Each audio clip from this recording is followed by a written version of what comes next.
Welcome to Women of the Bible True Talk Live Bible Study. Get your Bible, pencil, and pad and join in with us in the Bible study already in progress.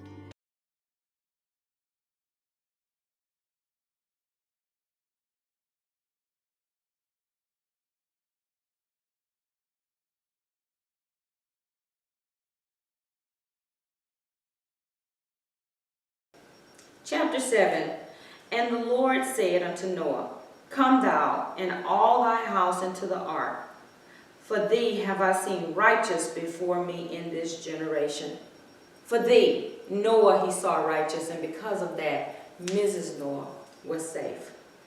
Of every clean beast thou shalt take to thee by 7, the male and the female, and of beasts that are not clean by 2, the male and the female. Well, we know what's going on here.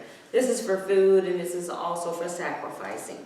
Of fowl also of the air by 7, the male and the female, to keep seed alive upon the face of the earth. Verse 4. For yet 7 days, and I will cause it to rain upon the earth 40 days and 40 nights. And every living substance that I have made I will destroy from the face of the earth. And Noah did according to all that the Lord commanded him. And what I'm hearing in my spirit is obedience is better than sacrifice. He had already sacrificed his life in the face of a wayward generation. Noah sacrificed his life and remained committed to the Lord. And now, because of his sacrifice, Mrs. Noah and her 3 daughter-in-laws and her 3 sons will be saved, along with Noah and a lot of animals. You know, like I said, what it speaks to me is volumes to the fact that we have to be very, very careful with who we are connected to in a marriage, in any kind of relationship. Make sure that what we connected to is connected to God. And Noah was 600 years old when the flood of waters was upon the earth. Now I know back then they lived a long time. I mean, Methuselah, 950 something or something like that, maybe even more. But still, for 600 years, to live upright before the Lord, it just speaks volumes. This was a man who was a do or die. For God I live, for God I die. This was a man who was going to hold on to God no matter what. Noah's response to God revealed what was right and exposed the unbelief of those around him as wrong. Today our faith in God and our life condemns those who refuse to trust the Lord. People have all kinds of perceptions of what's right and what's wrong. Romans 10, and it talks about when man doesn't know the righteousness of God, they go about to establish their own. But we who are Christians are learning of the Lord, and we know a little bit of something about right and wrong. And when we obey God, it condemns the world. It says to the world, that's wrong. You should abandon that and follow the ways of the Lord. Verse 7, and Noah went in, and his sons and his wife, and his son's wife with him into the ark because of the waters of the flood. Now, verse 7 actually through verse 22, it really deals about them going into the ark and just being there until the rain stops and the water begins to recede.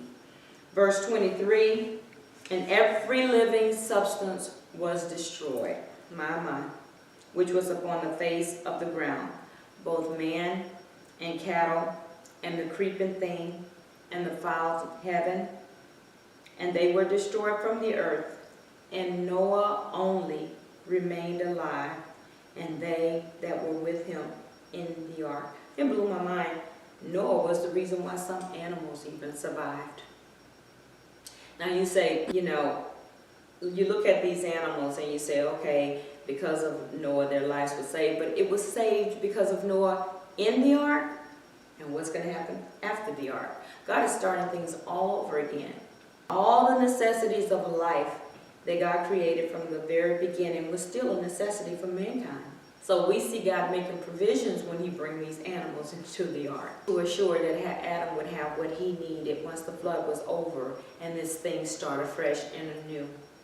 So these animals, yes, they were aboard the ark, the necessities of Noah and his family. And the waters prevailed upon the earth 150 days. This Noah was a contrast to Lot's wife. What could have happened had she hesitated is the question that we need to ask ourselves. We see Lot's wife hesitating and looking back and turning into a pillar of salt. But we hear none of this as far as Noah's wife. She's there with him through the request that God made to Noah. We don't hear her laughing like Sarah. We don't hear her in disbelief. We hear nothing, but we look at the lifestyle of Noah. We look at what Noah was able to accomplish. And really, 99% of my heart say, not just Mrs. Noah, but her family supported this man. She had a good man who loved the Lord, and as a result, her life was saved. Her legacy was saved. Ladies, this is for us today. You know, this whole Bible study is for us. I cannot find the words to say when I say we need a believing spouse. Someone who can and will hear from the Lord and will obey God when He speaks. And then when God does that, we need to have enough integrity to help, which is the thing we were created to do. Sometimes even in the face of ridiculousness, what looks like to us to be a very ridiculous task. Now, I'm not saying go out there and lack in wisdom. That's not what I'm saying. Noah's life proved that he walked with God. Noah's life proved that he was a wise man. You got a lot of people making decisions out of their own heads. They don't know the will of God. They don't know the ways of God. They don't know the instruction of God for our life. Heck, most of us just stabbing at it sometimes and standing on whatever promises that we can find. But we're trying to live out a life with integrity towards God. That kind of man, ladies, we should support. We should be that help me that God created us to be, so that God can bless not just him, but bless you and your offsprings after you. So let us use wisdom and let us strive towards being like a Mrs. Noah. Okay? God bless you. I hope that something was said to prick your heart. I know most of you already know. But as God revealed more to you, feel free to share that with us. I'm looking forward to the day where I receive more comments from you guys on the videos, because your comments bless me. Remember, I've always said from the beginning, we're growing together in the Lord.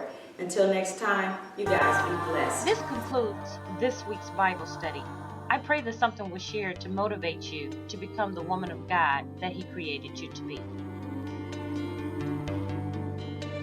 Strong, protective, loving, rejected, faithful, prosecuting, essence of beauty, powerful, prophetess, working without rest, women of the Bible. Women of the Bible. Deborah was the only female judge of Israel.